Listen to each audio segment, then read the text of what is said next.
This is the Norfolk Polish Heritage Group Archive Project, and we're here today to talk to Doris Rowland about her husband, Franciszek Klaczak, who eventually became Frank Rowland. And first of all, Doris, I'd like to ask what your name is, and perhaps you tell us when you were born. Let me see. My name is Doris Rowland, Doris Ellen Rowland, and I was born in 1927, must be. So you're 90 years old. Where were you born? Where were you born? In Norwich, Malcross. Yes, at Malcross. Do you know Malcross? Yes, I was born there. Yeah. Now, what was your husband's name? Franciszek Joseph Klaczak. And when and how did you meet him? Well, he used to go to the Catholic church in Fishergate, and my mum and dad, my sister and I, my aunt and cousin, we all used to go out together, and we were waiting at the bus stop on the way home for the bus to come, and Frank came up as well, and the bus came and the conductor said he only needed one. Sorry, he only needed one. And Mum said, "You get on, young man, because there's 6 of us."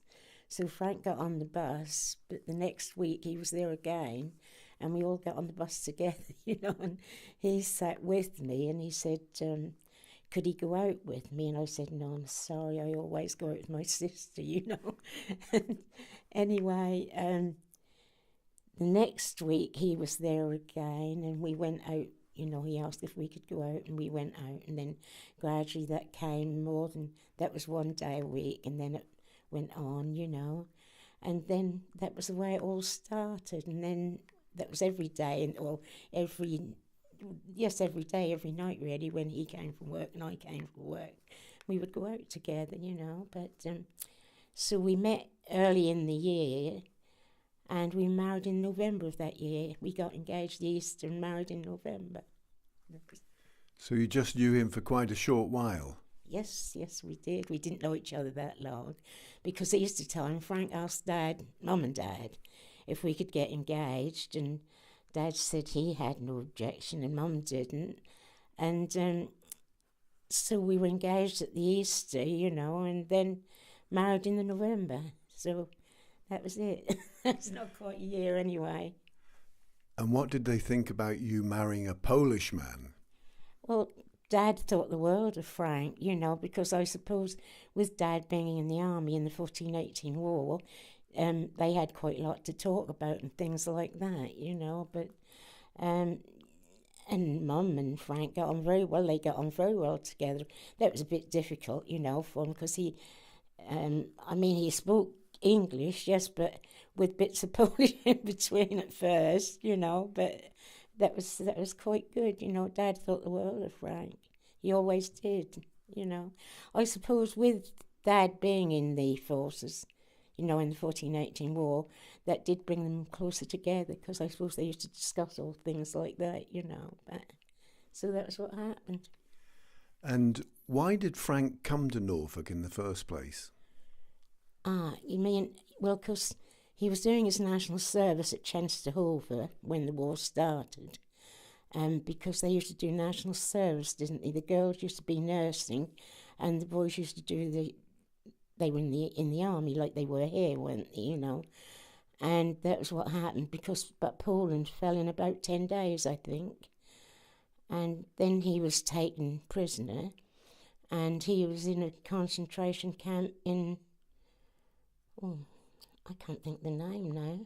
I do know that's probably on there, but anyway, he was in the concentration camp there, and then he used to take care of one of the officers' horses, apparently, he told me, and then he escaped from there, and he went to Yugoslavia, and he joined up with the Polish forces in Yugoslavia, and they were given French uniforms, And then, because France fell, and then they were given English uniforms, so he was in the Polish army attached to the British 8th.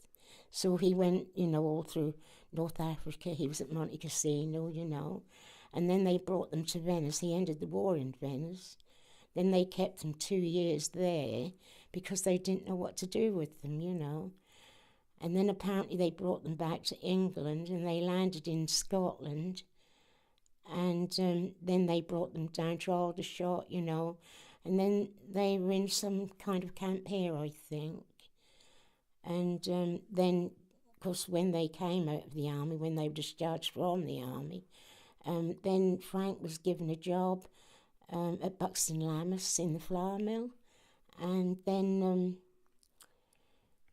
after that, after that, he was in the flour mill for quite some time, and then he went for R.G. Carter, the builder, and Mr. Carter gave him a job, but then the flour mill, they got in touch because they didn't want to lose him, apparently, and Mr. Carter said to Frank, well, I'll give you your cards for a week, you go home, and he said, come back within the week and you can come back here to work again, and that was what happened. So he was at R.G. Carter, well, for the rest of his working life, So that was exactly how it all happened.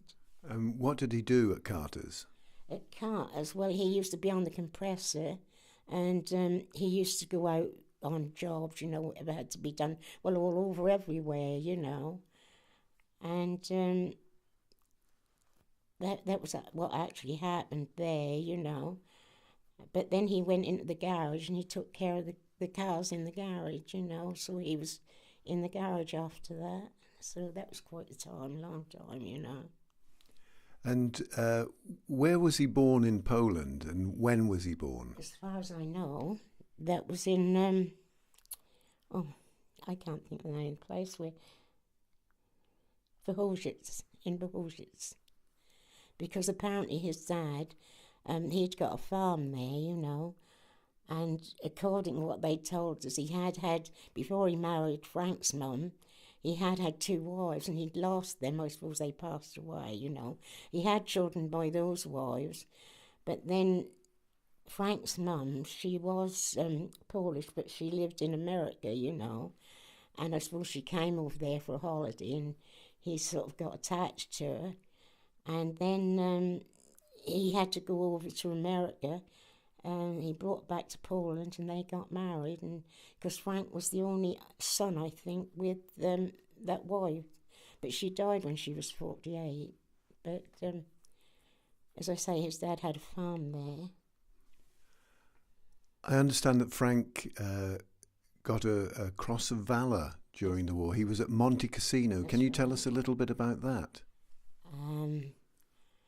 Well, I've written about it there, because when we went to Italy, Frank wanted to go to Monte Cassino, because he said there were only 20 of them came out there alive, because all nationalities fought there.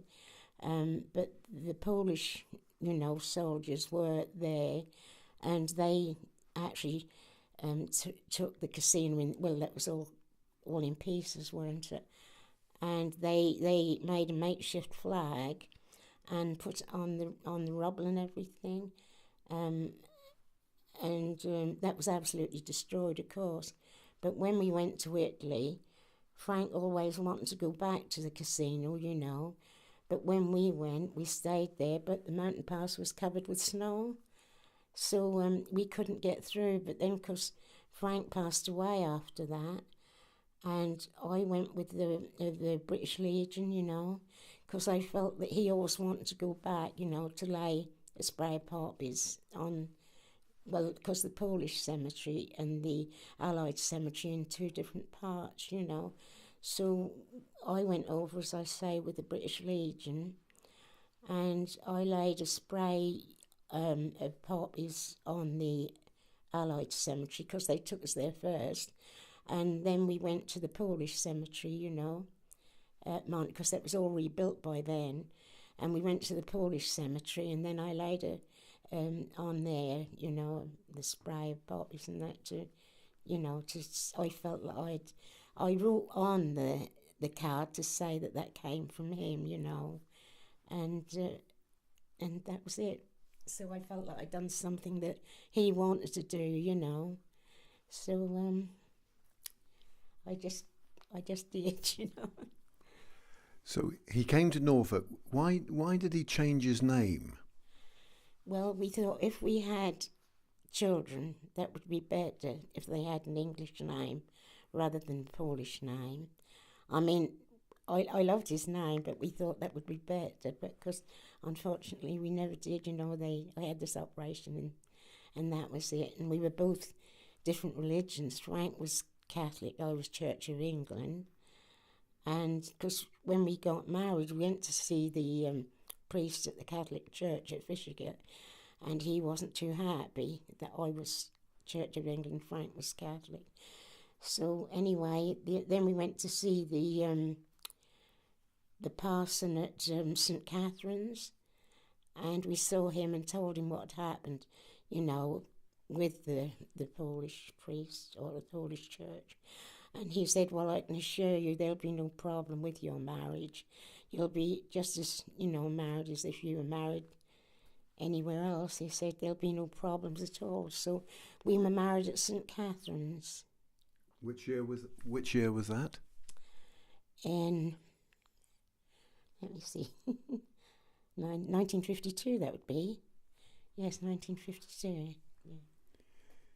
And how did you choose the name Rowland? Where did that come from? Well, it was my mum's name, because before that, you know, my name before that, because I had my dad's name actually, was Fisher. Actually, Mum's name was Fuller Rowland, but we took the last half, Rowland, so that was how we took that name, you know. Have you got some happy memories, I'm sure you have, about your married life? Oh, God, lots, yeah. Oh, yeah, we were very happy together. There was lots of sad things that happened, you know, but we were very happy together. And because my dad, as I say, thought the world, well, my whole family did, you know, they really did. All got on well together, but of course, you see, we tried several times, the Salvation Army, the Red Cross, to find his family, and, you know, they didn't. And then Frank said, because naturally at Christmas time and times like that, he got, the tears always used to come up, you know, because naturally he missed his family such a lot. And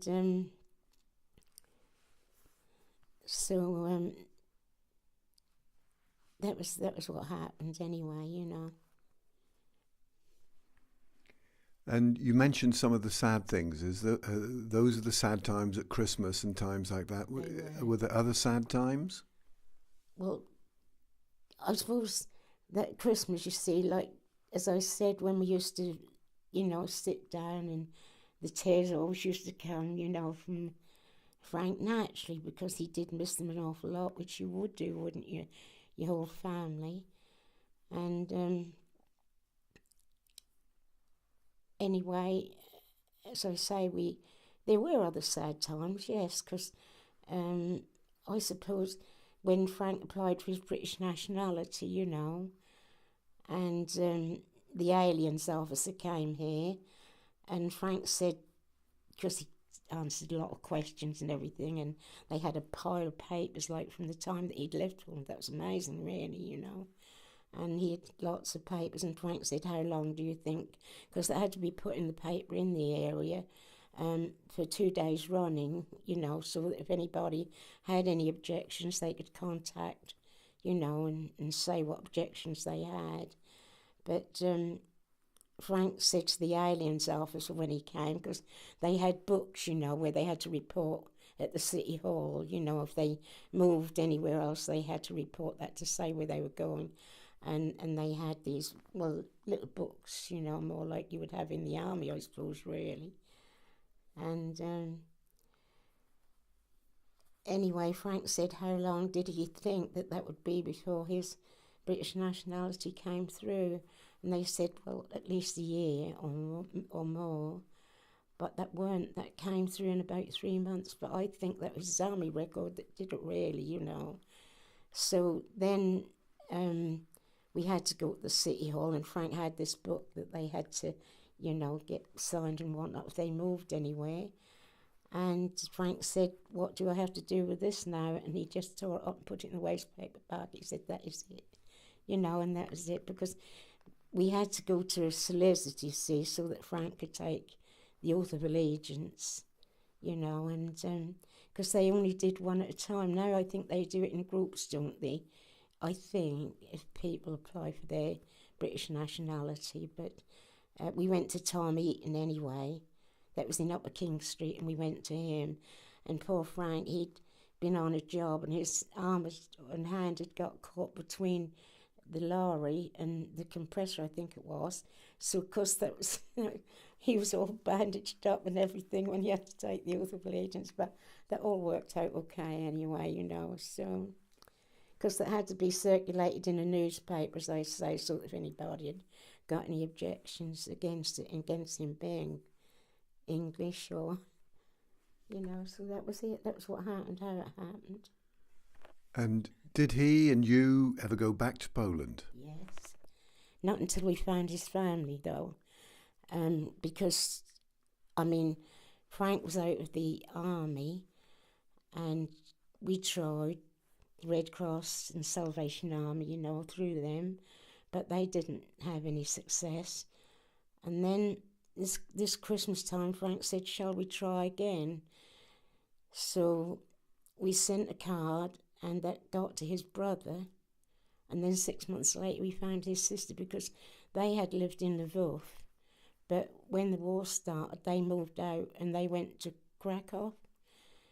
But Frank's brother, I think his house and place was destroyed, and he was sort of near where they lived, but not the place where they had lived, But anyway, we found them, and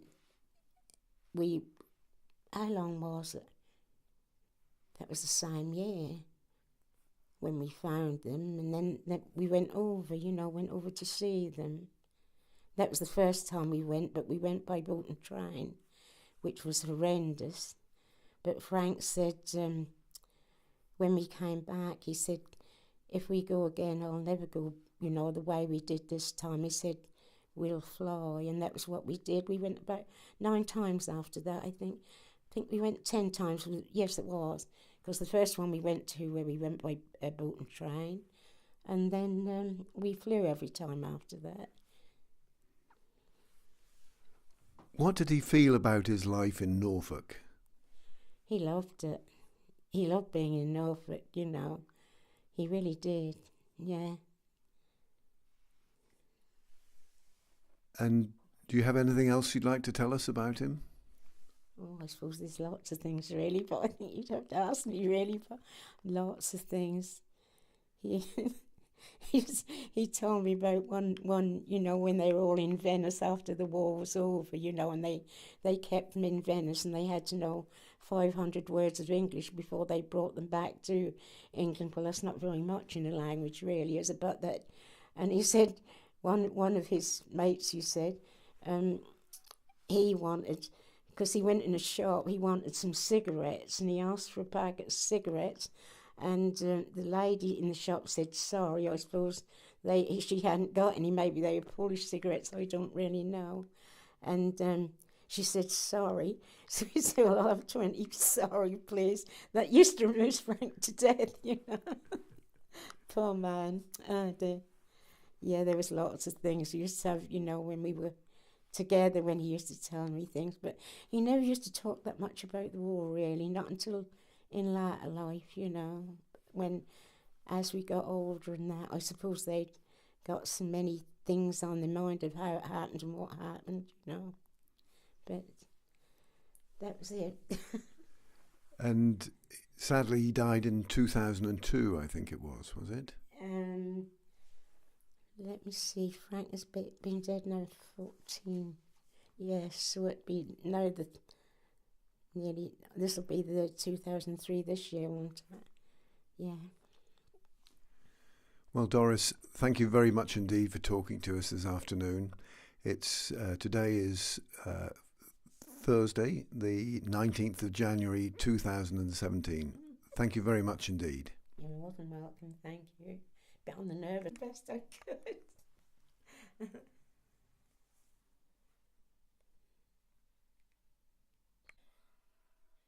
Be awful for you if I don't. Yeah, but you have to take out the phones, don't you? And can I? Not playing. It's 20 minutes.